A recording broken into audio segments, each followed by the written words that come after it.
ಬೆಂಗಳೂರಿನಲ್ಲಿ ಸಂಭವಿಸಬಹುದಾಗಿದ್ದ ಭಾರೀ ಅನಾಹುತ ಒಂದು ತಪ್ಪಿದೆ. ಮಕ್ಕಳ ಸಮಯ ಪ್ರಜ್ಞೆಯಿಂದ ಮಕ್ಕಳ ಜೀವ ಕೂಡ ಉಳಿದಿದೆ. ಶಿಥಿಲಾವಸ್ಥೆಗೆ ಬಂದಿದ್ದ ಕಾಲೇಜಿನ ಗೋಡೆ ಕುಸಿದು ಅವಾಂತರವಾಗಿದೆ.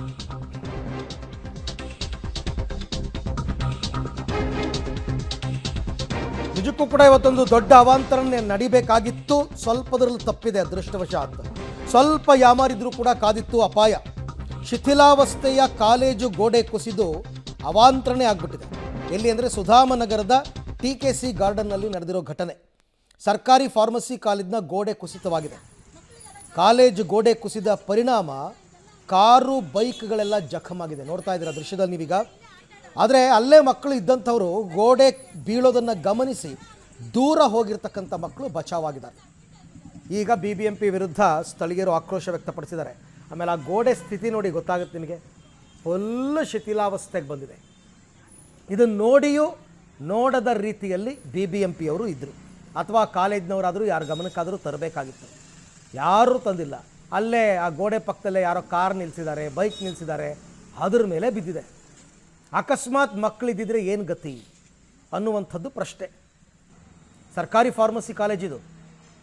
ಸರ್ಕಾರಿ ಫಾರ್ಮಸಿ ಕಾಲೇಜ್ ಅಂತಂದರೆ ಅಲ್ಲಿ ಗೊತ್ತಾಗುತ್ತೆ ಬಿಡಿ, ಹೇಳೋರಿಲ್ಲ ಕೇಳೋರಿಲ್ಲ. ಅಲ್ಲಿ ಈ ಪರಿಪ್ರಮಾಣದಲ್ಲಿ ಗೋಡೆ ಶಿಥಿಲಾವಸ್ಥೆಗೆ ಬಂದಿರೋದು BBMP ಗಮನಕ್ಕೆ ಬರಲೇ ಇಲ್ವಾ ಅಂತ. ಹಾಗೆ ನೋಡಿದ್ರೆ ಮಳೆ ಇಲ್ಲ, ಗಾಳಿ ಇಲ್ಲ, ಏನೂ ಇಲ್ಲ ಇವಾಗ.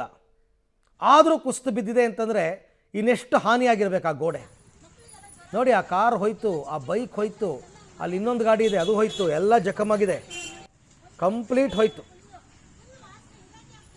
ಇದು ಸುಧಾಮನಗರದ TKC ಗಾರ್ಡನ್ನಲ್ಲಿ ನಡೆದಿರತಕ್ಕಂಥ ಘಟನೆ. ಪಾಪ ಅವರೆಲ್ಲ ಆ ಬೈಕು ಕಾರು ಕಳ್ಕೊಂಡವರೆಲ್ಲ ಏನು ಕತೆ ಅವ್ರದ್ದು. ಅದ್ಯಾವ ಕಾರೇನೋ ಹಳೆ ಕಾರು ಅಂತ ಅನ್ಸುತ್ತೆ ಸ್ವಲ್ಪ. ಆದರೂ ಕಾರೇ ಅಲ್ವಾ ಪಾಪ. ಈಗ ಅದನ್ನು ಕಳ್ಕೊಂಡಿದ್ದಾರೆ ಓನರ್. ಹೋಯ್ತು, ಕಂಪ್ಲೀಟ್ ಡ್ಯಾಮೇಜ್ ಆಗಿದೆ, ಕಂಪ್ಲೀಟ್ ಡ್ಯಾಮೇಜ್ ಆಗಿದೆ. ಇದು ಸರ್ಕಾರಿ ಫಾರ್ಮಸಿ ಕಾಲೇಜಿನ ಕಾಂಪೌಂಡ್. ಈ ಬಗ್ಗೆ ಮತ್ತಷ್ಟು ಮಾಹಿತಿ ನನ್ನ ಕೊಲೀಗ್ ಪ್ರಕಾಶ್ ಅವರಿಂದ ಪಡ್ಕೊಳ್ಳೋಣ. ಪ್ರಕಾಶ್, ಈಗೇನು ನಿರಂತರವಾಗಿ ಮಳೆ ಸುರಿತಾ ಇಲ್ಲ, ಭಾರಿ ಗಾಳಿ ಇಲ್ಲ, ಆದರೂ ಗೋಡೆ ಕುಸಿದಿದೆ ಅಂತಂದರೆ ಇನ್ನೆಷ್ಟು ಶಿಥಿಲಾವಸ್ಥೆಗೆ ಅದು ಹೋಗಿದ್ದಿರ್ಬೋದು. ಇದು ಯಾವುದು BBMP ಅವರ ಗಮನಕ್ಕಾಗಲಿ ಕಾಲೇಜಿನವ್ರ ಗಮನಕ್ಕಾಗಲಿ ಬರಲೇ ಇಲ್ವಾ? ಈ ದುರಂತಕ್ಕೆ ಯಾರು ಹೊಣೆ ಅಂತ? ಅರವಿಂದ್, ಸದ್ಯ ಘಟನಾ ಸ್ಥಳದಲ್ಲಿಯೇ ಇದ್ದೇನೆ. ಆ ದೃಶ್ಯಗಳನ್ನು ತೋರಿಸ್ತಾ ಹೋಗ್ತೇನೆ. ನಿನ್ನೆ ಸಂಜೆ 5 ಗಂಟೆ ಸುಮಾರಿಗೆ ನಡೆದಿರುವಂತಹ ಘಟನೆ.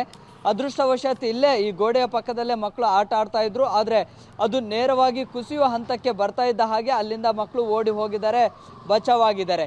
ಇಷ್ಟೆಲ್ಲ ಅವಾಂತರಗಳ ಆಗೋದಕ್ಕೆ ಪ್ರಮುಖ ಕಾರಣ ಇದು ಕಾಲೇಜಿನ ಒಂದು ಕಟ್ಟಡ. ಇದು ಅಂದರೆ ಗೋಡೆ ಇದು. ಅದರ ಪಕ್ಕದಲ್ಲಿ ಮುಂಭಾಗದಲ್ಲಿ ಒಂದು ಬೃಹತ್ ಕಟ್ಟಡವನ್ನು ನಿರ್ಮಾಣ ಮಾಡಲಾಗ್ತಾ ಇದೆ. ಅಲ್ಲಿನ ನೀರು ನೇರವಾಗಿ ಇದೇ ಕಾಂಪೌಂಡ್ನ ಪಕ್ಕದಲ್ಲಿ ಬರುತ್ತೆ. ಸೊ ಹೀಗಾಗಿ ಇಲ್ಲಿ ನೀರಿನ ತೇವ ಹೆಚ್ಚಾಗಿದೆ, ನೀರು ಕೂಡ ನಿಂತ್ಕೊಂಡಿತ್ತು. ಅದು ತೇವ ಹೆಚ್ಚಾಗ್ತಾ ಇದ್ದ ಹಾಗೆ ಅದು ಕುಸಿಯುವ ಹಂತಕ್ಕೆ ಕೂಡ ಬಂದಿತ್ತು. ಸೊ ಹೀಗಾಗಿ ಇದು ಕುಸಿಯುವಂತಹ ಆತಂಕ ಇದೆ, ಅಪಾಯದಲ್ಲಿದೆ ಅಂತೇಳಿ ಸ್ಥಳೀಯ BBMPಯ ಇಂಜಿನಿಯರ್ಗಳಿಗೂ ಕೂಡ ಮಾಹಿತಿ ಕೊಟ್ಟರು. ಆದರೆ ಅದನ್ನು ತೆರವು ಮಾಡಲಿಕ್ಕೆ ಮುಂದಾಗಿರಲಿಲ್ಲ. ಆದರೆ ನಿನ್ನೆ ಈ ರೀತಿಯ ಅವಾಂತರ ಆಗಿದೆ. 2 ಬೈಕ್ಗಳಿಗೆ ಹಾನಿಯಾಗಿದೆ. ಜೊತೆಗೆ ಹಳೆಯದಾಗಿರುವಂತಹ ಒಂದು ಕಾರನ್ನು ಕೂಡ ಇಲ್ಲೇ ನಿಲ್ಲಿಸಿದ್ರು ಗೋಡೆಯ ಪಕ್ಕದಲ್ಲೇ. ಈಗ ಕಾರ್ನ ಮೇಲೆ ಕೂಡ ಈ ಒಂದು ಗೋಡೆ ಬಿದ್ದಿದೆ, ಒಂದಿಷ್ಟು ಹಾನಿಯಾಗಿದೆ. ಆದರೆ ಇಲ್ಲಿ ತುಂಬ ಸೇಫ್ ಆಗಿರೋದು, ಜೊತೆಗೆ ಅದೃಷ್ಟ ಇರುವಂಥದ್ದು ಮಕ್ಕಳ ಮೇಲೆ. ಅಂದರೆ ಇದೇ ಪಕ್ಕದಲ್ಲಿ, ಇದೇ ಗೋಡೆಯ ಪಕ್ಕದಲ್ಲೇ ಆಟ ಆಡ್ತಾ ಇದ್ರು.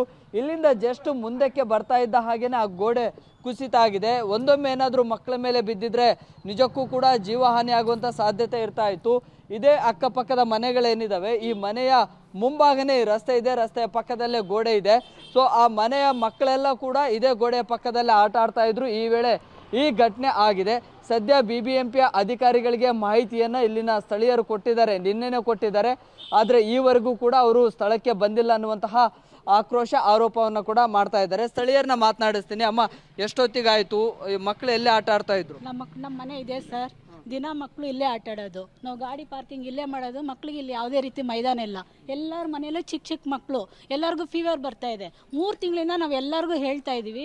ನೋಡಿ ಇಲ್ಲಿ ಆ ನೀರು ನೋಡಿ ಎಷ್ಟು ನಿಂತು ದಿನ ಹಿಂಗೆ ಹರಿಯೋದು. ಮತ್ತು ಇಲ್ಲಿಂದ ವಾಸನೆ, ಚೇಂಬರ್ ನೀರು. ಈ ಬೀಳುವಾಗ ಮಕ್ಕಳು ಇಲ್ಲೇ ಆಟ ಆಡ್ತಾ ಇದ್ರು. ನಿನ್ನೆ ಜಸ್ಟ್ ಒಂದು 10 ನಿಮಿಷ ಇಲ್ಲ ನನ್ನ ಮಗನ ಮೇಲೆ ಬೀಳ್ತಾ ಇತ್ತು. ಏನಾದ್ರು ಹೆಚ್ಚು ಕಮ್ಮಿ ಆಗಿದ್ರೆ ಏನು ಸರ್? 3 ತಿಂಗಳಿಂದ ಎಲ್ಲರಿಗೂ ಹೇಳ್ತಾ ಇದ್ವಿ, ಯಾರೂ ಬಂದಿಲ್ಲ.